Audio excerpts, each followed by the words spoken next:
시간이 조금 지나겠지만 저 뒤에서 우리 장로님하고 우리 다른 분들을 좀 거둬 주시길 바랍니다.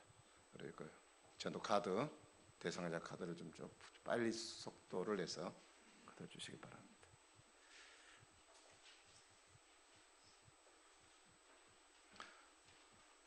네, 뒤에 이쪽에 권사님 좀 거두세요.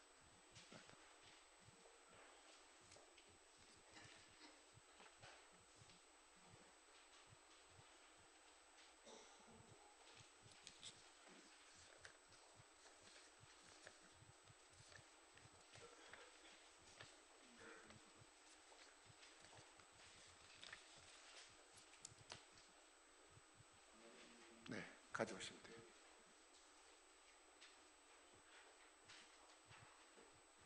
네, 저한테 갖다 주시라고.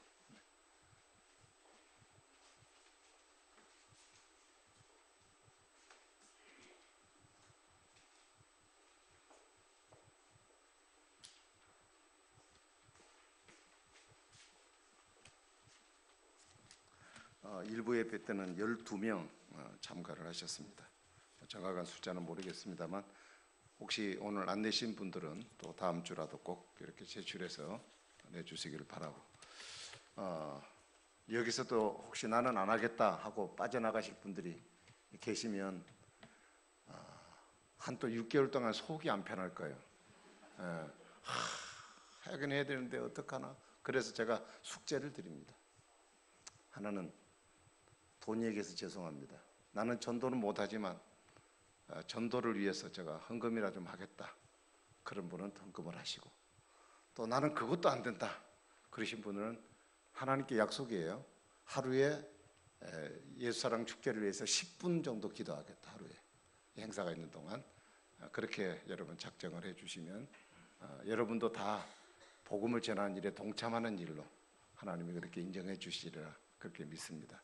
끝까지 승리하시고 우리 성도들이 얼마 되지 않은 성도들이 마음을 같이해서 어쨌든 전도하는 일에 전력하도록 힘써 주시기를 바랍니다. 제가 기도하겠습니다. 좋으신 하나님 아버지, 은혜와 사랑을 감사합니다. 오늘도 주께서 우리를 사랑하신 귀한 은혜, 값없이 저들을 구원해 주시고 하나님 자녀 천국 소망 주신 것을 감사합니다.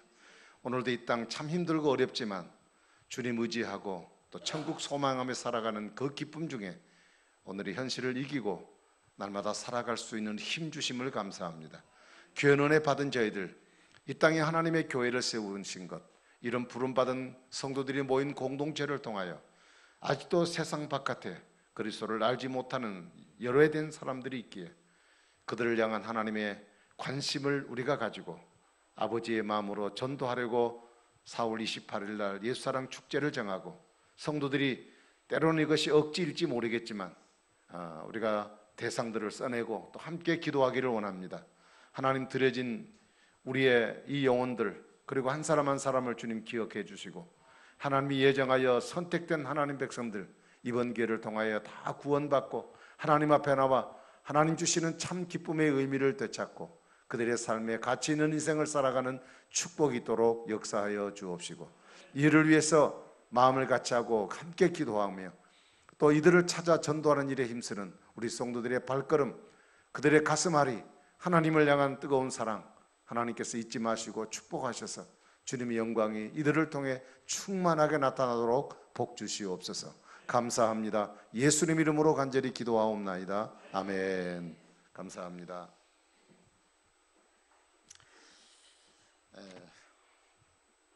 우리가 그 세상을 살아가다 보면 예상하지 못했던 일들이 늘 많이 일어난다는 것을 여러분 잘 아실 겁니다. 내가 자녀를 키우면서 또 결혼하면서 나름의 인생의 어떤 설계를 할 거예요. 근데 때로는 내가 설계하지 않은 사건들이 내 삶 속에 불청객으로 찾아와서 나를 깜짝 놀라게 만들고 때로는 나를 넘어지게 만들고 그것 때문에 또 한없이 울어야 되는 그런 아픔들도 우리에게 있습니다. 이런 어려움이 우리에게 찾아올 때마다 우리는 이런 생각을 가지고 질문을 하죠. 도대체 무엇이 문제일까? 내가 어떻게 잘못 살았기에 이런 일이 내게 일어나는가? 뭐 이런 얘기에 대해서 여러분이 아마 스스로에게 질문을 던질 겁니다. 그럼 여러분 그 질문 앞에, 여러분 스스로 던지는 질문 앞에 여러분이 어떤 답을 가지고 있나요? 대부분의 많은 사람들은 의문만 있고 그것 때문에 고민은 하고 왜 나는 이래야 될까? 왜 내게 이런 일이 있을까라고 생각은 해보지만 그 정답이 무엇인지 답을 못 찾는 경우가 거의가 아닌가 그런 생각을 해봅니다. 자, 이런 고민을 안고 있었던 한 사람, 오늘 본문에 야곱이라는 사람이 등장합니다. 그의 삶은 정말 고난과 위기 그리고 실패, 이 부정적인 용어들이 그를 전체를 장식하는 그런 아픔과 고통을 가진 사람의 삶이었습니다. 여러분 여태까지 성경을 읽고 그리고 설교를 들으면서 야곱하면 생각나는 것이 몇 가지가 있을 거예요.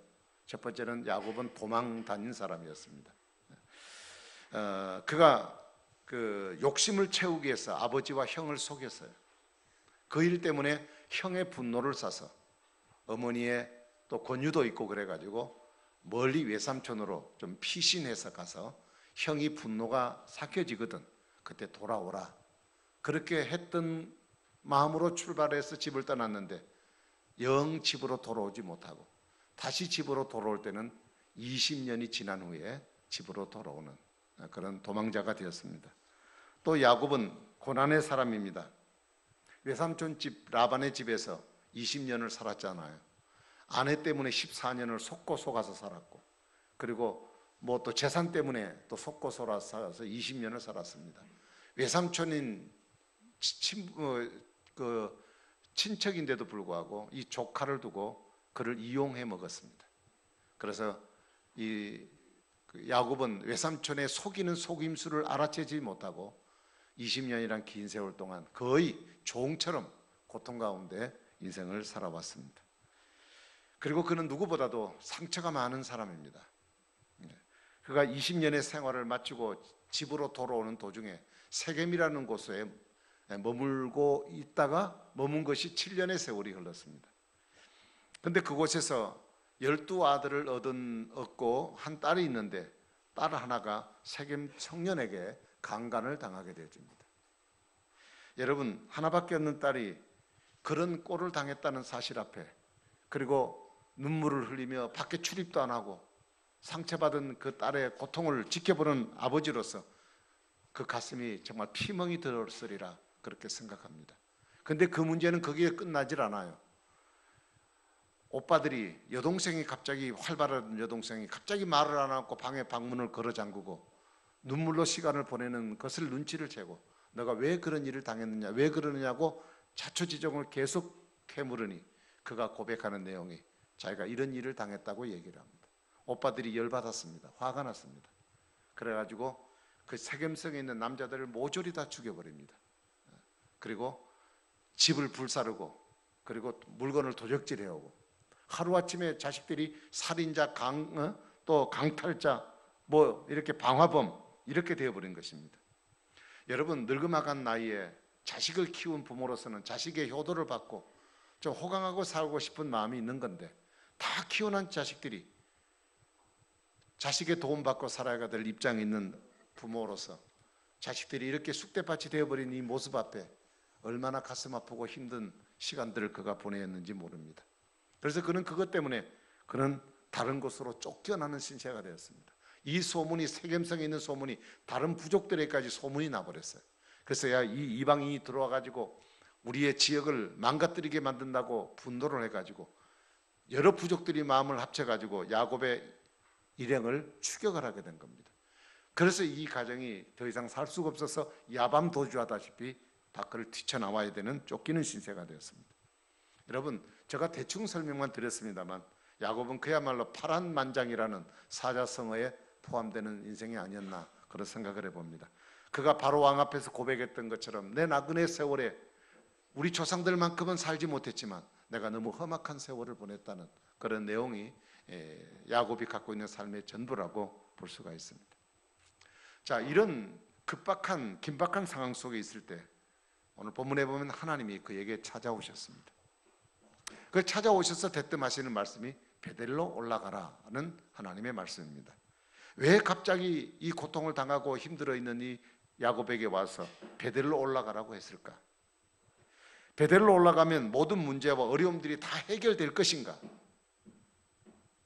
우리라면 이런 상황에 정말 베델로 올라갈 수 있을 것인가 하는 의문을 가져봅니다. 그러나 우리는 본문을 통해서 발견할 수 있는 것, 왜 하나님이 그런 동문서답과 같은 그런 명령을 주님이 그에게 하시느냐? 문제의 환경을 도피하라거나 문제를 숨겨버리고 은닉하라는 의미가 아니라 하나님께서 그로 하여금 야곱의 삶에 계속되는 문제의 원인이 도대체 무엇인가 그것을 가르쳐주고 그 문제를 해결해 주기 위하여 하나님께서 그에게 새로운 미션을 허락해 주신 것입니다. 자, 그러면 하나님께서 야곱에게 가라고 하신 그 베델은 무엇이냐면 어떤 장소나 공간적인 의미를 말하고 있는 것이 아닙니다. 이 베델로 올라가라는 것은 그가 지금 하나님 앞에서 어떤 삶을 살아가고 있냐, 하나님을 놓치고 살아가고 있다는 것을 일깨워주는 내용입니다. 창세기 28장을 여러분 잘 아시지만 그가 형을 피해서 도망해가지고 삼촌집을 가다가 첫낮밤을 맞이하는 것이 루스라는 들판을 지나가게 되었습니다. 인적이 없는 곳입니다. 그냥 황량한 들판입니다. 거기는 나무도 없고 숲도 없는 곳입니다. 그냥 들판입니다. 많은 사나운 짐승들이 있습니다. 도둑새들이 있습니다. 어린 나이에 10대가 그 밤을 지새야 되는 그 밤은 다시는 기억하고 싶지 않은 공포에 사로잡힌 밤이었을 겁니다. 어쩌다가 겁에 질려서 꼬박 잠이 들었습니다. 그런데 꿈에 하나님께서 하늘의 문을 여시고 하나님이 그에게 다가오셨습니다. 사닥다리를 통해서 천사가 오르락 내려가는 장면을 보았습니다. 하늘에서 음성이 내려옵니다. 야곱아, 두려워하지 말아라. 나는 너와 함께한다. 너희 부모는 너를 버렸을지라도 나는 너와 함께한다. 내가 너에게 약속한 것 다 이룰 때까지 나는 너를 절대 떠나지 않겠다. 그렇게 주님이 약속을 하신 거예요. 그 말을 듣고 야곱이 듣고 밤에 자다 깜짝 놀라서 눈을 깼습니다. 하나님이 우리 집에만 계신 하나님인 줄 알았더니 누구도 나를 다 버려버리니 허들판에 있는 나를 하나님 찾아오셔서 나와 함께 하신다는 그 약속의 말씀이 너무 감동이 되었습니다. 그냥 어떻게 주체할 수가 없었어요. 그래서 그가 하나님께 선뜻 이런 고백을 하죠. 하나님, 내가 얻은 소득의 11조를 하나님께 드리겠습니다. 그리고 내가 돌베개했던 이곳에 이 돌을 삼아서 하나님의 성전을 짓겠습니다. 이렇게 약속을 하나님 앞에 드리게 됩니다. 여러분, 지금까지 야곱은 험악한 삶 속에도 지금 야곱이 놓여 있는 처지는 어려운 환경이지만 사실 외삼촌 집에서 나올 때 많은 재물과 그리고 4명의 아내와 그리고 13의 자녀들을 데리고 나온 형편이기 때문에 빈손으로 홀몸으로 갔던 것과 많은 식소들과 함께 재산을 이렇게 얻어서 지금까지 오게 할 수 있었던 것은 자신의 힘의 노력이 아니라 하나님이 베델에서 너와 함께하게 해서 너를 도와주겠다는 하나님의 약속이 20년 동안 야곱을 통해서 그 일을 이루어지게 하신 것입니다. 그런데 지금 야곱은 어떻습니까? 그 하나님을 놓쳐버렸어요. 여러분, 야곱은 하나님을 놓치는 순간마다 어김없이 위기가 찾아왔고 하나님을 붙잡는 순간마다 위기가 해결되어지는 경우들을 우리는 보게 됩니다. 지금 디나의 사건으로 야곱과 그의 아들들이 철저하게 무너졌습니다. 지금 당장 야곱의 일행이 베델을 올라가는 이 회복의 운동이 일어나지 않고서는 앞으로 그에게 어떤 더 큰 문제들이 그의 삶을 괴롭힐지 예상할 수 없는 어려운 상황이었습니다. 여러분, 야곱은 그가 태어날 때부터 범상치 않게 태어났습니다. 쌍둥이인데 바로 앞에 태어난 형 에서가 먼저 나오는 것이 너무 속상해가지고 그때는 뭐 감정이 있었는지 모르겠지만 하나님 발뒤꿈치를 잡고 나왔다 그랬어요. 그러니까 엄마가 쌍둥이를 둘을 줄줄이 그냥 이렇게 나오게 한 겁니다. 얼마나 고통스럽겠습니까? 그래서 야곱을 이름을 야곱이라 지었다고. 야곱이 뭐냐? 속이는 자, 꾀쟁이 뭐 이런 뜻입니다. 별로 좋은 이름이 아니에요. 여러분, 야곱이 제일 그가 일생을 사는 날 동안 관심을 붙잡고 있었던 것이 무엇이냐면 한 3가지가 있어요. 첫 번째는 장자권입니다. 장자권은 다른 자식들보다 재산을 배로 더 받습니다. 그리고 그 식구들 가운데 누가 잘못했는지 잘했는지 재판할 수 있는 재판권이 있습니다. 그리고 그 가족들을 축복할 수 있는 축복권이 있어요. 그러니까 그 가문에 있어 이 장자라고 하는 것은 그 문중에서, 그 우리로 말하는 문중에서 그 장자는 어떤 권한이 있느냐면 권력의 상징이 되었었어요.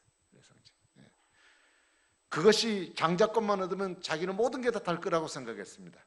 그러나 그것이 그에게 행복을 주지 못했습니다. 오히려 그에게 평안을 더 빼앗아가 버리고 말았습니다.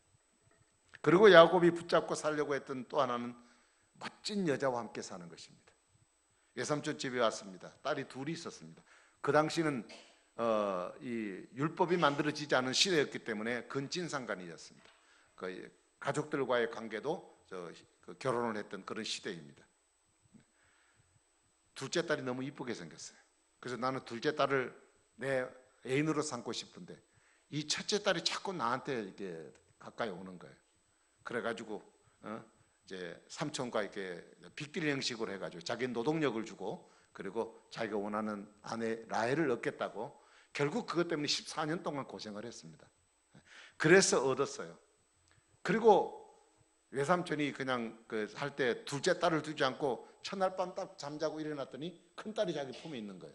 그래서 아이고 삼촌 이게 약속이 틀리지 않습니까? 그랬더니 외삼촌의 말이 여기는 풍습이 첫 딸을 먼저 결혼하는 거다. 그래가지고 줘가지고 7년도 고생해가지고 이제 둘째까지 얻게 되잖아요. 그리고 그 몸종까지 얻어서 4명의 부인을 거느리게 돼요. 4명의 부인. 지금 우리의 생각으로는 굉장히 이상한 일이지만 현재 무슬림이라고 하는 그 고세가 마호메트 성기는 그 무슬림에는 법적으로 4명 여자, 5명의 여자를 데리고 살 수 있는 권한이 있습니다. 남자에게는요. 네. 네. 근데 그 당시는 이런 일들이 이제 비일비재하게 있었습니다. 그래서 그런 여자들과 함께, 멋진 여자와 함께 살면 인생이 좋으리라고 생각했지만 살고 보니까 한 집안에 많은 여자들을 데리고 사니 이게 좋은 날이 있는 게 아니라 집안이 쑥대밭입니다. 네, 쑥대밭입니다. 그리고 자녀들이 12, 13 낳았지만 다 배다른 형제들을 낳아가지고요, 다 서로 다투고 난리가 났어요. 네. 여러분, 멋진 여자가 행복을 가져다 주지 못했어요. 그리고 그에게 또 하나 붙잡으려고 하는 것은 재물이었습니다. 돈만 있으면 나는 행복할 수 있다고 생각했습니다. 돈을 버는 일에 그런 열심을 다했습니다. 수단 방법 그도 가리지 않고 살았습니다. 부자가 되면 행복할 줄 알았어요. 그런데 물질이 많아지자 주변 사람들이 시기하고 질투하는 일이 생겨져서 그에게 많은 괴로움이 주어졌습니다.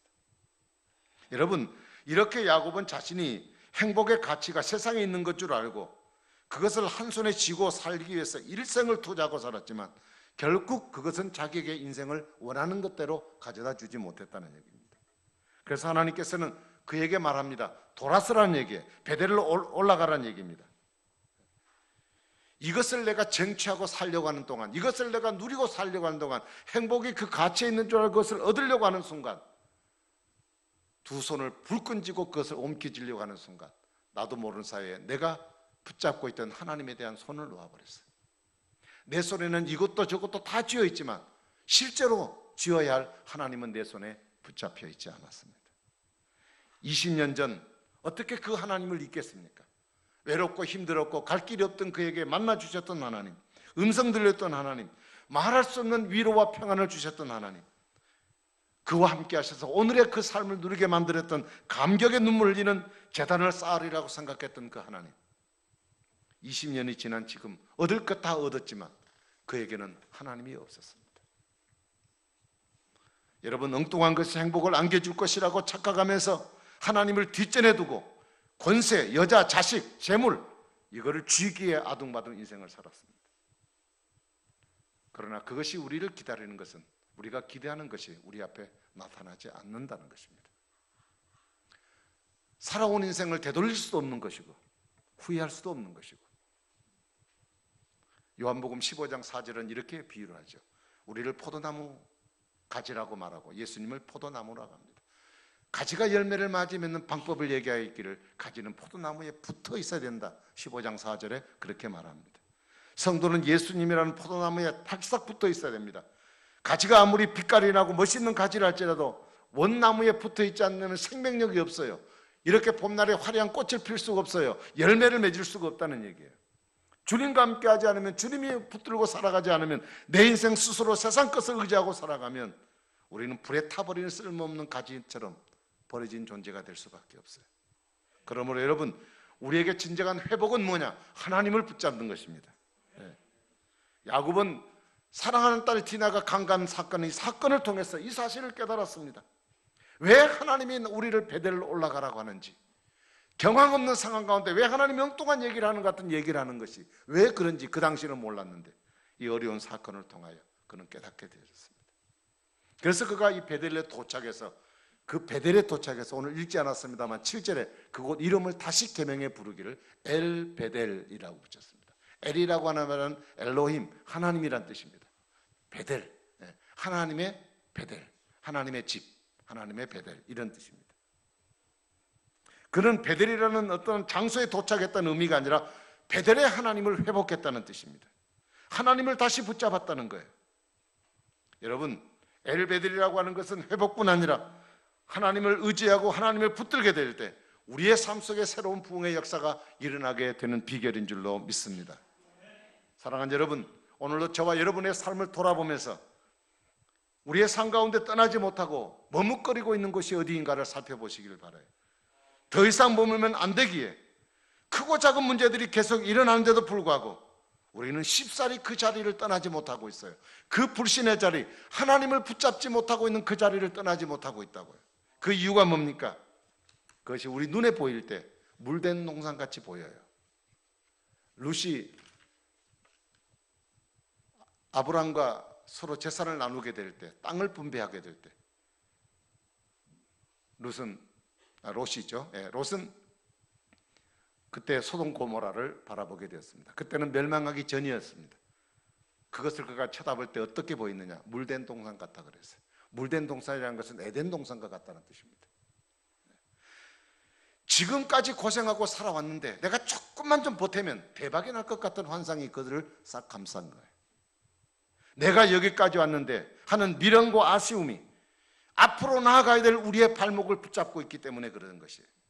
그래서 여기서 하나님을 놓칠 수밖에 없는 상황 속에 있다는 것입니다. 여러분, 삶의 해답은 물된 동산같이 우리 눈에 보이는 것이 아니라 하나님을 붙듦에 있다는 사실을 인정하기를 바랍니다.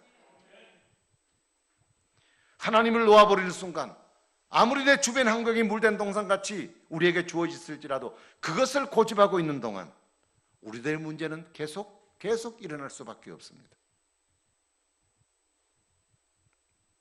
여러분, 하나님 붙들지 않고 세상에 의존하고 살아왔던 우리의 삶, 우리의 구멍난, 우리의 뻥 뚫려져 버린, 속이 텅 비어버린 우리의 삶의 현장들을 여러분 똑바로 볼 수 있기를 바랍니다. 우리가 베델을 올라가지 않는다면 우리 곁에 같이 남아있을 사람은 아무도 없습니다. 정말 우리는 내 주변을 살리기 위한, 그리고 내 자신이 진정으로 살기 위한 진정한 회복의 결단이 저와 여러분들에게 필요함을 기억하기를 바랍니다. 두 손으로 세상을 향해 움켜쥐었던 그 손을 내가 놓아버리지 않는 한 내가 새로운 것을 받아낼 수가 없듯이 야곱이 세상의 것을 움켜쥐려고 두 손으로 움켜쥐는 순간 한 손에 잡았던 하나님을 자동으로 놓쳐버린 결과를 가져오게 된 것입니다. 여러분, 엘베델, 이 하나님을 놓치지 말기를 바랍니다. 내 인생의 여정에, 내 인생의 베델에서 찾아오신 그 하나님을 절대 여러분 놓쳐서는 안 됩니다. 내 삶의 현장에 찾아오셔서 언제나 나와 동행하신 하나님, 내 삶에 비워진 곳에 그 하나님으로 나를 채워야 합니다. 여러분, 다시 한 번 더 그 하나님을 앞세우고 살아가는 여러분 되기를 바랍니다. 내 생각과 내 계획을 내려놓으세요. 한마디로 말하면 우리가 하나님보다 앞서서는 안 됩니다. 하나님이 나보다 앞서야 내 인생이 사는 길이에요. 가장 어리석은 것이 뭡니까? 내 계획과 내 생각 때문에 내 앞서서 일을 행하시는 하나님을 바라보지 못한다는데 우리의 문제가 있습니다. 우리가 하나님을 붙잡고 신앙생활하고 하나님을 의지하고자 하는 일에 우리의 발목을 붙잡고 있는 이 세겜을 떠나는 과감한 결단이 저와 여러분에게 필요한 줄로 믿습니다. 그곳에는 술수와 포악, 간교함, 비리와 살인이 계속되는 것입니다. 우리가 그것을 떠나지 않고서는 그 문제를 풀어낼 수가 없습니다.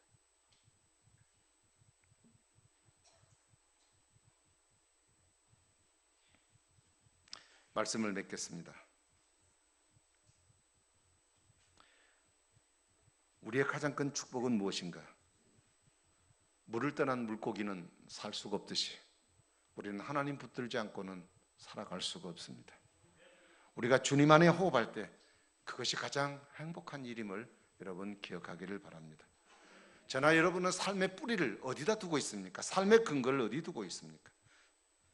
잘못된 줄기에 접붙여 있다면 그 가지는 가지의 역할을 할 수가 없을 것입니다. 오직 예수 그리스도 그분께서 우리 안에 살아 계시도록 하십시오. 그래서 여러분이 주님으로부터 다시 한 번 더 놓았던 예수 하나님을 다시 한 번 더 붙들고 주님 없이는 살아갈 수 없다는 주님에 대한 절대적 의지를 가지고 주님을 바라보고 나아가기를 바랍니다. 아울러서 우리의 가족과 우리 친구들, 우리 주변에 있는 이웃들, 실제로 하나님을 경험하지 못하는 사람들에게 내가 경험한 엘베델의 하나님을 그들도 경험하도록 하나님께 데려온 일들을 우리가 감당할 수 있기를 바랍니다. 이들을 살려내는 일, 우리 가정을 살리는 일이고 이들을 살려내는 일, 우리 공동체가 그리고 이민족이 사는 길임을 알고 우리 모두 하나님을 붙드는 심정으로 하나님을 의지하셔서 내 개인과 우리 가정 그리고 이민족이 하나님 앞에 새롭게 세워지는 축복이기를 주의 이름으로 축원합니다. 기도하겠습니다. 자비로우신 하나님 아버지, 세상의 것 다 있으면 하나님이 없어도 살 수 있는 것처럼 우리는 세상의 것을 거머쥐기 위해서 우리는 신앙도 다 뒷전에 두고 하나님 잊어버린지도 모르고 인생을 살아오고 있었습니다.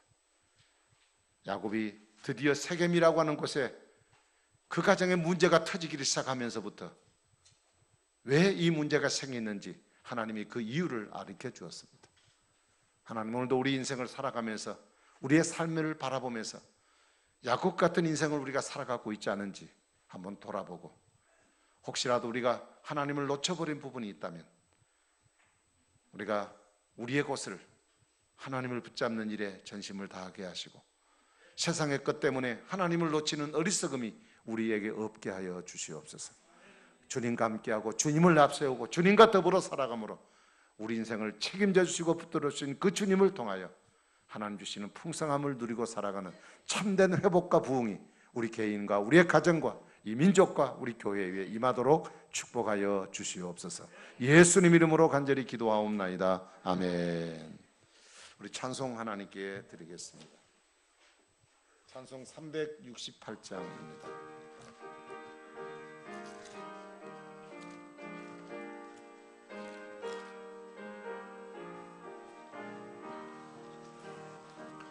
주 예수여 은혜를 내려주사 고충 많게 하옵소서. 이주리고 목마른 나의 맘에 주 성령을 부소서. 주 예수여 충만한 내 영혼에 부소서. 주 예수만 나의 힘 되고 내 만족함 됩니다. 3절 드리겠습니다. 옛 야곱이 천사와 씨름하던 그 믿음을 주옵소서. 이 세상의 물결이 융융해도 날 평안케 하옵소서.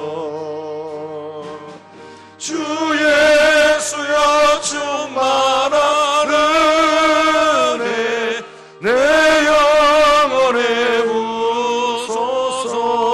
부소서. 주 예수만 나의 힘 되고 내 만족함 됩니다. 5절 부르겠습니다. 내 마음에 임하신 주의 성령 늘 계실 줄 믿습니다. 그는 산을 나에게 부어주사 주 섬기게 하옵소서. 주 예수여 충만한 은혜 내 영혼에 부소서.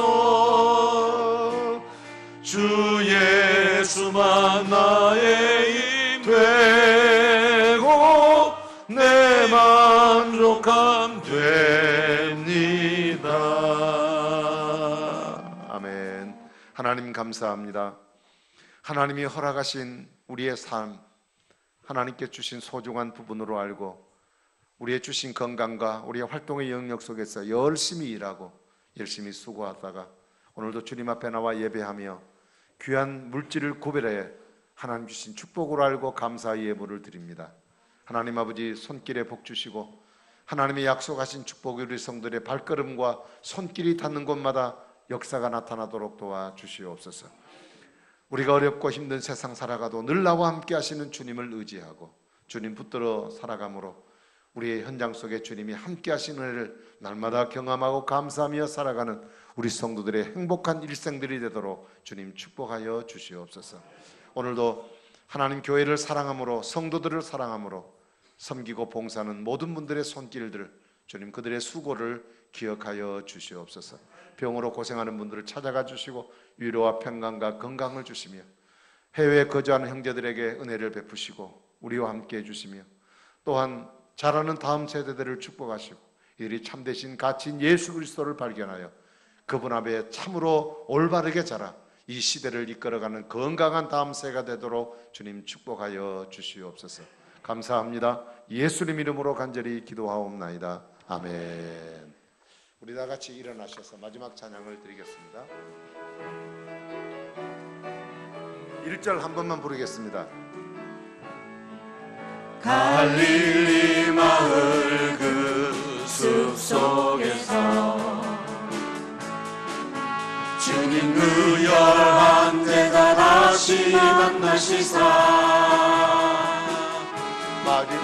마지막 그들에게 말씀하시기를 너희들은 가라져 세상으로 가서 제자 삼으라. 세상 많은 사람들은 세상 모든 영혼이 내게 달렸나니 가서 제자 삼으라. 나의 길을 가르치라. 내가 너희와 항상 함께 하리라.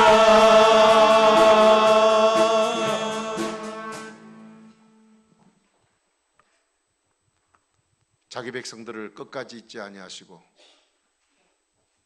보호하시고 인도하시고 축복하시는 우리 주 예수 그리스도의 은혜와 하나님 아버지의 거룩하신 사랑하심과 구원받은 백성들로 하여금 승리하고 하나님이 목표하시는 그 목표지에 도달하여 영광스럽게 세우도록 역사하시는 성령님의 역사가 오늘 이 가운데 모여 하나님께 예배하며 우리 인생 사는 날 동안 주님 붙들고 주님 의지함으로 승리롭게 살기 원하는 우리 모든 성도들의 각자의 생활들과 삶의 모든 영역들 위해 이제부터 영원까지 함께 있을지어다. 아멘.